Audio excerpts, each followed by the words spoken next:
नमस्ते। मैं हूं बीपीटी वाला। मैं आप सबका स्वागत करता हूं अपने से छोटे से प्लेटफॉर्म बीपीटी वाला पे। हम आज आप लोगों के लिए क्या है, सबसे इंटरेस्टिंग टॉपिक, खाली हाई डिमांडेड ब्रेन। ब्रेन क्या है, आज हम लोग जानेंगे ब्रेन का पूरा एकदम इतिहास। ब्रेन क्या है, कैसे क्या करता है, ब्रेन के अंदर क्या क्या पाया जाता है, हम लोग समझेंगे इस सारी बातें को इस वीडियो में। चलिए वीडियो को स्टार्ट करते हैं। Everyone, hi everyone, welcome back to my YouTube channel. आज हम आप लोगों के लिए लेके आए हैं बायोलॉजी का सबसे इंटरेस्टिंग टॉपिक और काफी हाई डिमांड, काफी कॉम्प्लिकेटेड ब्रेन। लेकिन कॉम्प्लिकेटेड पहले था, अब हम लोग समझेंगे बिल्कुल आसान भाषा में। ब्रेन क्या है, ब्रेन का क्या कार्य है, ब्रेन किस किस चीजों से मिलकर बना होता है, ब्रेन का वेट कितना होता है, सारी चीजें हम लोग समझेंगे इस वीडियो में। चलिए वीडियो को स्टार्ट करते हैं। सबसे पहले हम लोग समझते हैं ब्रेन। देखिए जो ब्रेन होता है, ये हमारे इसको हम लोग हिंदी में मस्तिष्क कहते हैं, मस्तिष्क कहते हैं। जो हमारा ब्रेन है, ये हमारा दिख रहा है ना आप, इसी को हम लोग ब्रेन कहते हैं। इसी के जो अंदर होता है क्रेनियम बोन के अंदर जो होता है हमारा ब्रेन होता है। ब्रेन बहुत एक नाजुक अंग है, इसको हम लोग हमेशा चोट से बचाते हैं, क्योंकि ब्रेन जो होता है हमारे सारे बॉडी को कंट्रोल करता है। ऊपर ऊपर से लेकर नीचे तक जितना भी हमारे ऑर्गन है, जितना भी हमारा मूवमेंट है, सारे मूवमेंट को हमारा जो है ब्रेन हमारा कंट्रोल करता है। देखिए ब्रेन क्या है, ब्रेन एक जिसको लोग हिंदी में मस्तिष्क कहते हैं। देखिए जो brain brain it is an important organ in human body. हमारे बॉडी का सबसे इम्पोर्टेंट ऑर्गन है, हमारे पूरे बॉडी में सबसे इम्पोर्टेंट ऑर्गन है, क्योंकि हमारे बॉडी का सारे एक्टिविटी को कंट्रोल करता है, इसलिए बहुत इम्पोर्टेंट है। चलिए अब हम लोग समझते हैं। जो ब्रेन होता है कंट्रोल्स एंड रेगुलेट एक्टिविटी, ये हमारे बॉडी के जो भी एक्टिविटी है उसको कंट्रोल भी करता है और रेगुलेट भी करता है। कंट्रोल करने का मतलब उसको पूरा एकदम अपने नियंत्रण में रखता है, अपने नियंत्रण करता है, उसी को कंट्रोल करते हैं। अब देखिए आगे हम लोग समझते हैं थर्ड पॉइंट। थर्ड पॉइंट कहता है सेंट्रल इंफॉर्मेशन प्रोसेसिंग ऑर्गन। ये हमारा जो ब्रेन है, इस central information processing organ. Central information processing organ कहने का मतलब है कि हमारे, जैसे आप लोग देखे होंगे कंप्यूटर में सीपीयू होता है, तो सीपीयू क्या कहता है, सीपीयू जो होता है कंप्यूटर का सबसे मेन पार्ट होता है। वो हमारे जो कंप्यूटर में हम लोग इनपुट करते हैं, तो जो होता है वो इनपुट चला जाता है सीपीयू में। सीपीयू क्या करता है, उसको प्रोसेस करके आउटपुट देता है। ठीक वैसे हमारा ब्रेन होता है। तो हमारे साथ, जैसे हमारे साथ कोई भी अनैतिक एक्टिविटी होती है, हम लोग यहाँ पे चिमटी काटे, तो चिमटी काटे तो ये हमारा जो इनपुट है ये हमारा ब्रेन तक चला गया। अब ब्रेन के पास गया तो ब्रेन से प्रोसेस किया, अब प्रोसेस किया तो वहां पे कोई तो कहा कि तुमको कोई चिमटी काट रहा है, फिर उधर से रिस्पॉन्स आया कि तुम अपना हाथ को हटा लो, तो इसको हम लोग बोलते हैं एक्टिविटी। ये हमारा है, इसी को हम लोग बोलेंगे सेंट्रल इंफॉर्मेशन प्रोसेसिंग ऑर्गन। ये हमारे बॉडी के कोई भी एक्टिविटी को, कोई भी इनपुट जब हमारे बॉडी शरीर से जाता है तो उसको प्रोसेस करके उसी वक्त उसको क्या करता है, रिस्पॉन्स या आउटपुट देता है। इसी को हम लोग कहते हैं सेंट्रल प्रोसेसिंग ऑर्गन। देखिए सेंट्रल को देखे हैं जज। जज क्या करता है, जज वो हमारा सेंट्रल प्रोसेसिंग ऑर्गन की तरह काम करता है। तो क्या करते हैं हमारे सारे, जैसे आप लोग देखे हैं इसको देखिए, जैसे आप लोग सीआईडी में एसी की प्रदूमन को देखे हैं, जो एसी के प्रदूमन होते हैं वो क्या करते हैं, वो सारे अपने ऑफिसर है, दया हो गया, अभिजीत हो गया, इन सबको क्या करते, श्रेया हो गई, पंकज हो गया, इन सबको जो है इन सबको कंट्रोल करते हैं एसी की प्रदूमन। आप लोग सीआईडी में देखे ही होंगे, जो एसी के प्रदूमन होते हैं, दया, अभिजीत, श्रेया, पंकज, इस सबको, विवेक, इस सबको वो कंट्रोल करते हैं। एसी के प्रदूमन कहेंगे कि तुम जाओ आज छुट्टी है तो छुट्टी रहेगा, साला लोके से कि आज तुम छुट्टी पे जाओ तो छुट्टी रहेगा। एसी के प्रदूमन बोलेंगे कि आज तुम ब्यूरो में आ जाओ, आज एक इम्पोर्टेंट केस आया है, तो जो हमारे सालुके साहब है वो आ जाएंगे ब्यूरो में। तो ठीक वैसे ही यहाँ पे होता है, सेंट्रल प्रोसेसिंग ऑर्गन है हमारे। कोई भी इंफॉर्मेशन जब हमारे ब्रेन तक आता है तो उसको प्रोसेस करके आउटपुट देता है। अब देखिए आगे हम लोग समझते हैं। It is also known as high command. इसको लोग हाई कमांड के भी नाम से जानते हैं। हाई कमांड कहने का मतलब है, जैसे जैसे हाई कमांड कहने का मतलब है, जैसे आप लोग पुलिस को तो देखे ही होंगे, आजकल नाम ये चल रहा है पुलिस, पुलिस को देखते भी होंगे, नाम भी सुने होंगे। देखिए जो पुलिस होता है वो नाम का ही पुलिस है, उसको कंट्रोल कौन करता है, हाई कमांड। उसको जब हाई कमांड से फोन आ जाएगा, हाँ हेलो, हाँ हम हाई कमांड से बोल रहे हैं, हाँ हाँ हाँ मंत्री जी आ रहे हैं आज रैली में, पटना रैली में आ रहे हैं, तुम अपने सारे पुलिस ऑफिसर को लेके उनके सुरक्षा में चले जाओ और उनके ध्यान रखना, अपने पुलिस ऑफिसर से बात बोल देना कि सुरक्षा में कोई कमी ना रहे, सुरक्षा में कोई चूक ना हो, ठीक है। ऐसे यही है हाई कमांड का काम। हाई कमांड का फोन गया, अब पुलिस क्या करेगा, पुलिस जो है, पुलिस का जो मेन होता है वो सारी पुलिस को लेके जाएगा मंत्री की सुरक्षा में और मंत्री का सुरक्षा करेगा। पुलिस नाम का ही है, काम कोई काम का नहीं है, पुलिस नाम के ही नाम ही है। और फिर देखिए, और वैसे ही यहाँ पे है हाई कमांड की तरह काम करता है हमारा ब्रेन। हमारा ब्रेन जो कहेगा वही होगा। देखिए, जो ब्रेन होता है डिसीजन मेकिंग सेंटर भी होता है, मतलब डिसीजन बनाने वाला सेंटर है। डिसीजन बनाने वाला सेंटर, डिसीजन बनाने वाला सेंटर कहने का मतलब है, जैसे आप कहीं जा रहे हैं, आप कहीं जा रहे हैं रात में, अंधेरा है, अकेले भी है, सुनसान भी है, और आपको दो वो डाकू आके सामने से घेर ले, आपको चाकू दिखाए, कहे कि हम तुमको नहीं छोड़ेंगे, अपना मोबाइल लाओ, पैसा लाओ, तब जो सिग्नल, जो इनपुट हमारे डाकुओं से आया आपके ब्रेन में, तब ब्रेन सोचेगा, डिसीजन लेगा कि हम मोबाइल दे दे कि नहीं दे, कि भाग जाए यहाँ से कि नहीं भागे, कि पैसा वैसा सब निकाल के दे दे कि ना दे। ये सब डिसीजन जो है, ये सब उस वक्त ब्रेन लेता है, ब्रेन लेगा। अगर ब्रेन आपका ज्यादा तेज होगा तो अकॉर्डिंग टू सिचुएशन आप भाग जाएंगे। अगर बुड़बक लोग होंगे, डरपोक होंगे, तो आप मोबाइल अपना पैसा उसे ले जाके क्या करेंगे, डाकू के हाथ में दे देंगे, बस। तो ये सब जो है डिसीजन मेकिंग का भी काम करता है। अब हम लोग समझेंगे ब्रेन का कौन क्या क्या करता है, ब्रेन का मेन काम क्या है। तो देखिए, ब्रेन जो है ये हमारे नर्वस सिस्टम का पार्ट है। अब हम लोग खाली ब्रेन के बारे में डिस्कस करेंगे, नर्वस सिस्टम को हम लोग अलग वीडियो बनाएंगे। देखिए, जो ब्रेन होता है ये हमारे बॉडी को voluntary movement, balance of body, functioning of vital organ जैसे lungs, kidney, heart and hunger, thirsty, hearing, speech, emotion. देखिए, जो हमारा ब्रेन होता है ये हमारे वॉलेंट्री मूवमेंट को भी कंट्रोल करता है। जिसे हम कहें, ओ ब्रेन चलो हमारे हाथ को ऊपर उठाओ, तो हमारा हाथ ऊपर उठ गया। अब हम कहें, ए ब्रेन तुम मेरे दोनों हाथ को ऊपर उठाओ, दोनों हाथ ऊपर उठ गया। अब हम कहे, ये ब्रेन दोनों हाथ को नीचे करो, दोनों हाथ नीचे हो गया। अब हम कहे, ये ब्रेन बॉक्सिंग करो, तो बॉक्सिंग कर दिए हम। तो ये सब जो है वॉलेंट्री मूवमेंट, ये सब कोई ब्रेन कंट्रोल करता है। हमारे बैलेंस ऑफ बॉडी, हमारे बॉडी को भी बैलेंस करता है। जैसे अगर हमारा बॉडी बैलेंस नहीं लगा तो कैसे हम लड़खड़ा के गिर जाएंगे। आप लोग अभी देखे होंगे, जो शराब पीता है, जो दारू पीता है, तो उसका क्या होता है, उसका बॉडी बैलेंस में नहीं रहता। कब जाएगा,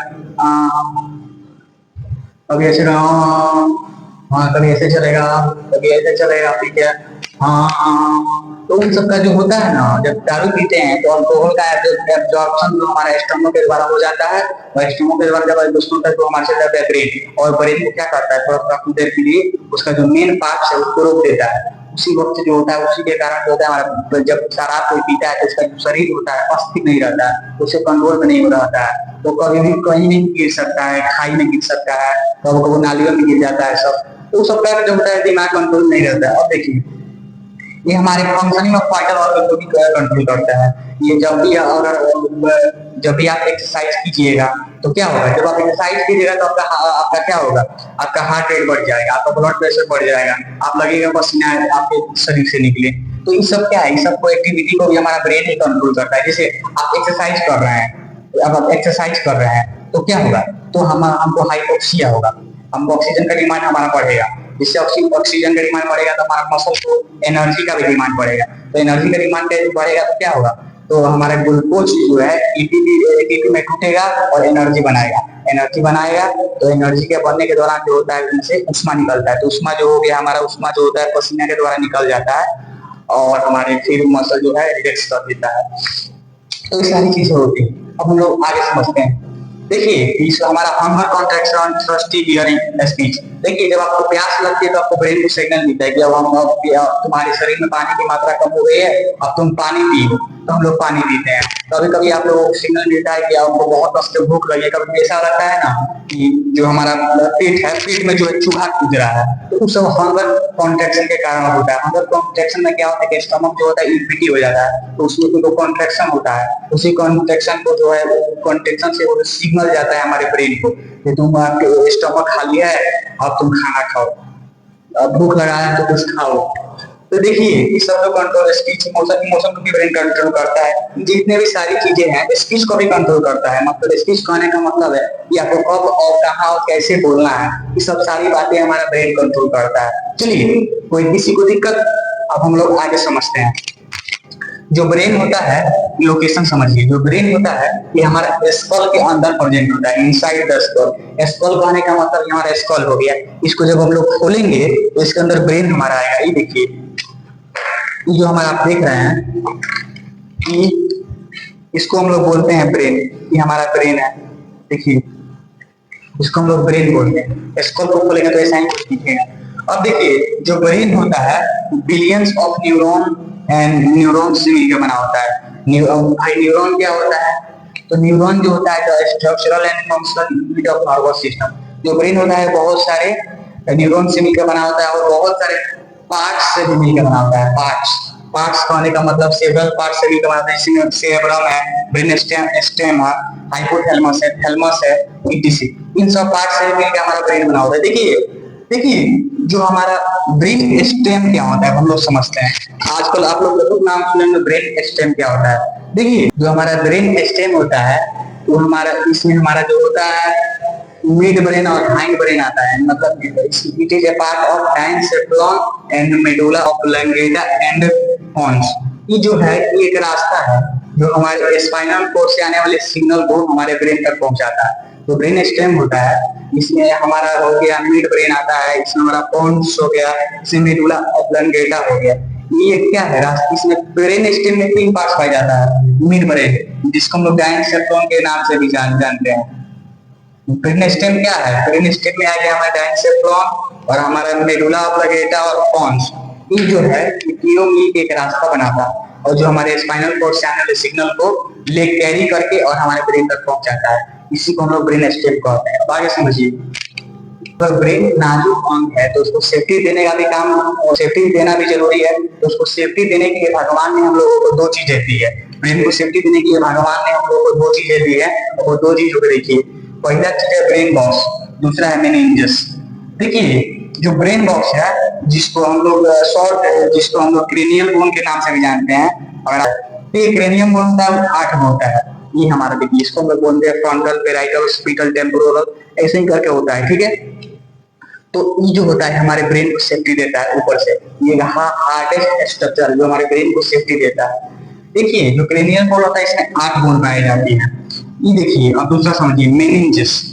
मेनिंजेस है एक कवरिंग मेम्ब्रेन है, कवरिंग मेम्ब्रेन मेनिंजेस। ये हमारे ब्रेन और स्पाइनल कॉर्ड दोनों को कवर करता है। ब्रेन को भी कवर करता है और स्पाइनल कॉर्ड को भी कवर करता है। कवर करने का मतलब है कि जो हमारा, देखिए सबसे पहले हम इसको खोलेंगे, इसको एक एथी के द्वारा खोलेंगे तो पहले हड्डी आएगा, ब्रेन बॉक्स। ब्रेन बॉक्स को निकाल कर रख देंगे तो हमारा ऐसा ब्रेन आएगा, ऐसा ब्रेन आएगा। तो ऐसा जो ब्रेन आएगा तो इसके ऊपर से पाया जाता है मेनिंजिस। मेनिंजिस है, मेनिंजिस क्या है? Covering membrane. तो इसके ऊपर से मेनिंजिस, ब्रेन के ऊपर से मेनिंजिस, और उसके ऊपर से हमारा हो गया क्रेनियम बोन। तो ये देखिए, जो ब्रेन है ना, मेनिंजिस, वो हमारा हड्डी को हमारे ब्रेन से टच नहीं होने देता है। अगर हमारा हड्डी अगर ब्रेन से टच हो जाए तो इन्फ्लेमेशन हो जाएगा।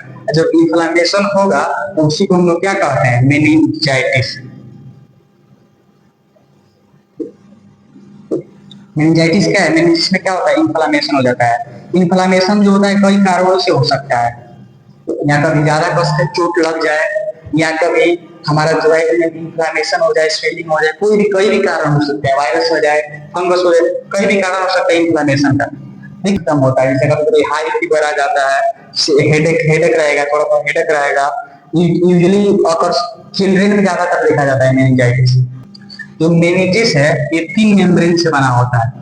3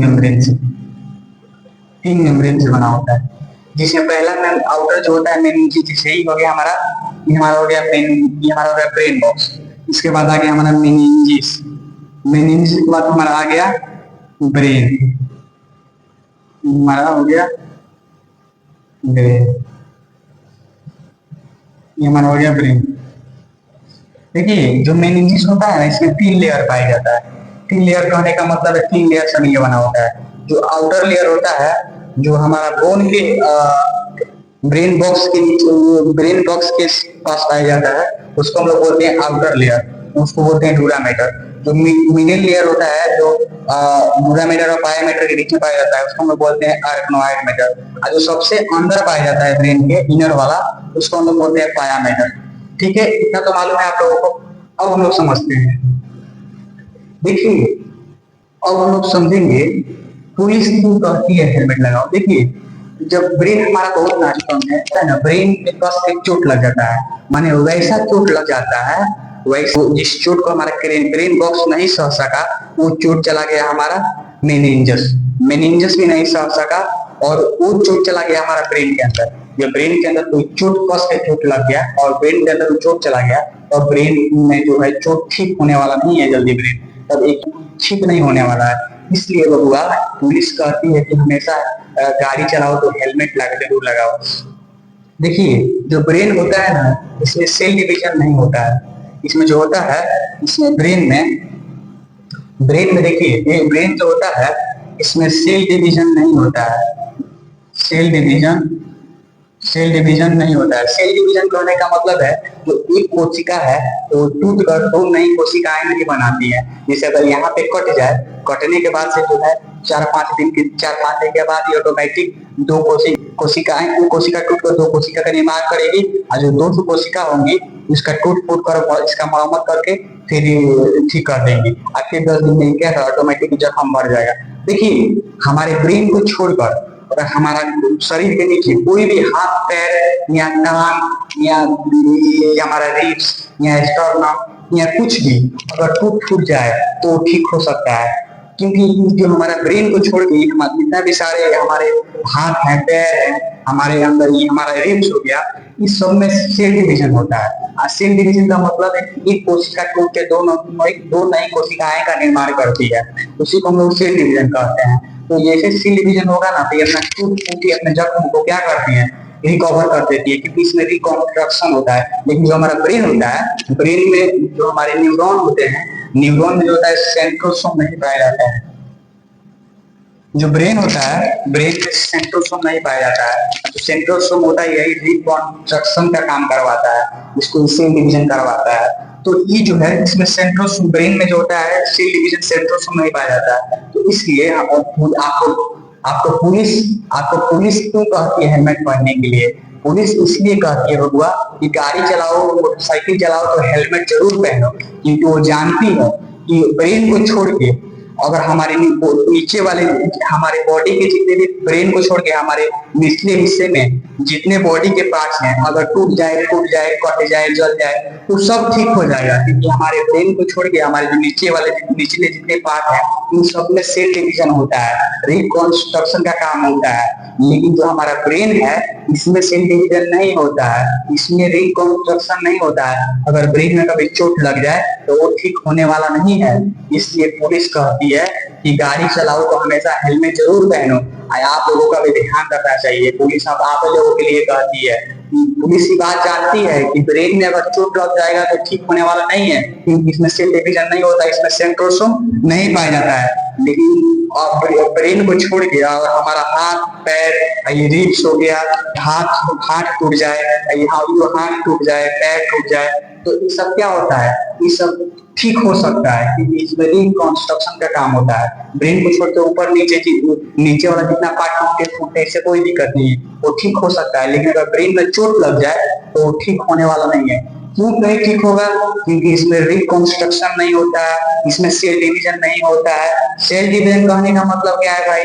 तो सेल डिवीजन का मतलब होता है एक कोशिका टूट कर दो कोशिकाओं का निर्माण करती है। अच्छा, 2 कोशिकाओं का निर्माण होगा तो अपने जख्म को क्या करती है, मरम्मत करके उसको भर देती है। ठीक है, तो ठीक हो जाएगा। लेकिन ब्रेन में अगर चोट लग जाए तो उसमें रिकॉन्स्ट्रक्शन नहीं होता है। इसलिए पुलिस कहती है कि बबुआ, तुम लोग जब भी रोड पे गाड़ी चलाओ तो हेलमेट जरूर लगाओ, क्योंकि हेलमेट जो है हमारे ब्रेन को जो सुरक्षा प्रोवाइड करेगा, ब्रेन में चोट नहीं लगने देगा। अगर उधर चोट लग जाए कोई बात नहीं, लेकिन ब्रेन में चोट नहीं लगना चाहिए। आप लोग ध्यान रखिए और गाड़ी चलिए तो हेलमेट जरूर पहनिए। देखिए, अब हम लोग आगे समझते हैं।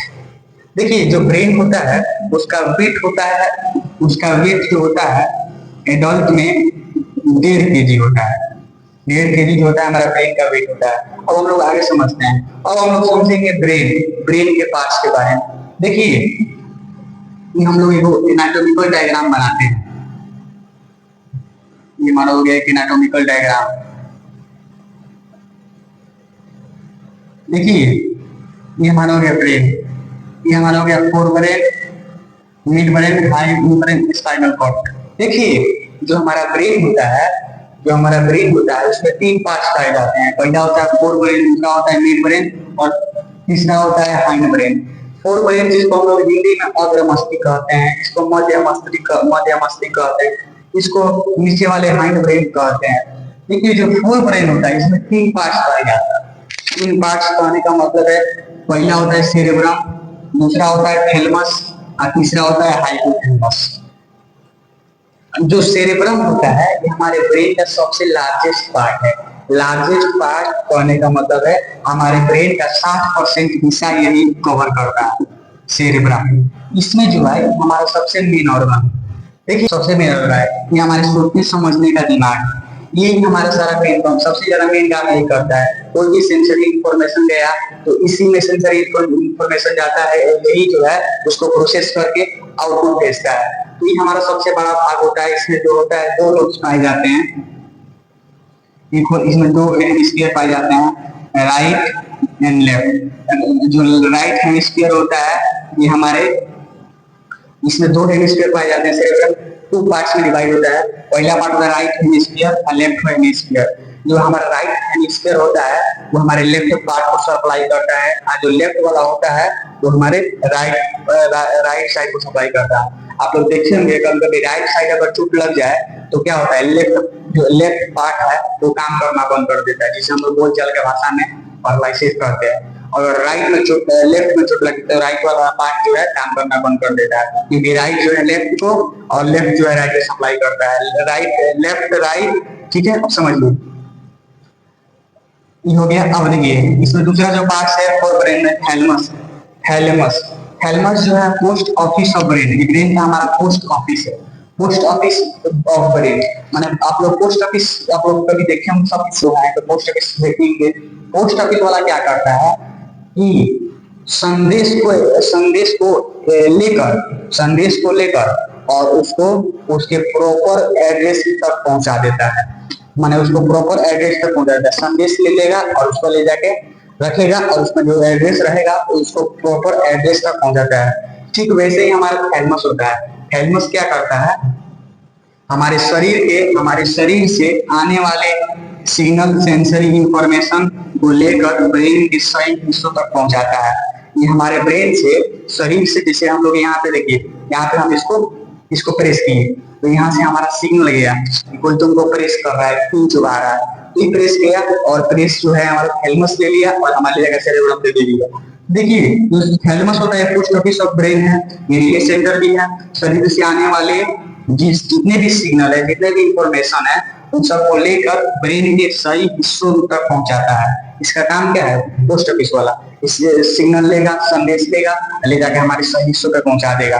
ठीक है, अब हम लोग आगे समझते हैं हाइपोथैलेमस के बारे में क्या ही कहा जाए, तो महान व्यक्ति है हाइपोथैलेमस जो है, बहुत महान व्यक्ति है, तो बहुत काम करते हैं। जो हाइपोथैलेमस है इसको हम लोग मास्टर ग्लैंड भी कहते हैं, क्योंकि बहुत सारे ग्लैंड को रेगुलेट करते हैं और कंट्रोल भी करते हैं। हम पहले ग्लैंड का वीडियो, ग्लैंड क्या होता है इसका हम एक अलग वीडियो बनाएंगे।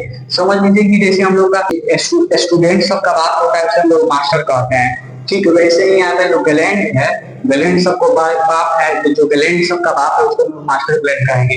ये हमारा टेम्परेचर को भी कंट्रोल करता है, ड्रिंकिंग भूख प्यास को भी कंट्रोल करता है, सेक्सुअल बिहेवियर को भी कंट्रोल करता है, ये हमारे घृणा को भी कंट्रोल करता है, गुस्सा को भी करता है, इमोशन को भी कंट्रोल करता है, ऑटोनोमिक नर्वस सिस्टम को भी कंट्रोल करता है। देखिए हाइपोथैलेमस जो होता है बच्चा लोग थोड़ा ज्यादा उत्तेजन होता है, जो हाइपोथैलेमस होता है बच्चा लोग का थोड़ा ज्यादा तेज होता है, इसलिए बच्चा लोग जो होता है, स्टूडेंट लोग लाल पीला हरा बहुत करता है, क्योंकि हाइपोथैलेमस सबका बहुत तेज होता है, लेकिन जो एक लड़का सबका बहुत तेज रहता है, बहुत लाल पीला हरा करता है सब। ठीक है, देखिए सेक्सुअल बिहेवियर को भी कंट्रोल करता है, गुस्सा को कंट्रोल करता है, इमोशन को कंट्रोल करता है, ऑटोनॉमिक नर्वस सिस्टम को कंट्रोल करता है। ठीक है, अब हम लोग आगे समझते हैं। देखिए, लहसुन प्याज खाने से ना जो हाइपोथैलेमस होता है और तेज हो जाता है। लहसुन प्याज खाने से हाइपोथैलेमस और तेज हो जाता है, बहुत तेज हो जाता है। इसका जो सेंसिटिविटी है हाइयर हो जाता है। इसलिए आप लोग देखे होंगे कि जो साधु लोग होते हैं तो लहसुन प्याज नहीं खाते हैं, क्योंकि लहसुन प्याज खाएंगे तो ये तेज हो जाएगा। अगर ये तेज हो गया, हाइपोथैलेमस अगर तेज हो गया तो लगेंगे वो भी लाल पीला पीला हरा करने, मतलब लाल पीला हरा करने लगेंगे तो चले जाएंगे वो आसाराम की श्रेणी में। इसलिए जो साधु साधु महात्मा होते हैं ये सब नहीं खाते हैं लहसुन प्याज। देखिए, अब हम लोग समझेंगे हाइंड ब्रेन। देखिए, जो हाइंड ब्रेन होता है इसमें भी तीन पार्ट्स होते हैं। तीन पार्ट्स कौन कौन से भाई? तो पहला होता है पॉन्स, दूसरा होता है मेडुला ऑब्लोंगेटा और तीसरा होता है सेरेबेलम।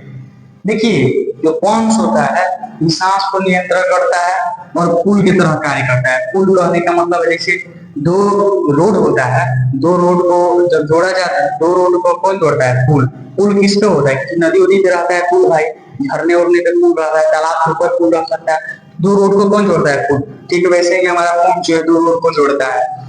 जो मेडुला ऑब्लोंगेटा है ये हमारे रिफ्लेक्स को कंट्रोल करता है। रिफ्लेक्स कहने का मतलब भाई, जैसे झटके में कभी कभी गलती से हम लोग तार और छू देते हैं, करंट का तार और छू देते हैं तो हम लोग 220 वोल्ट का झटका लगता है।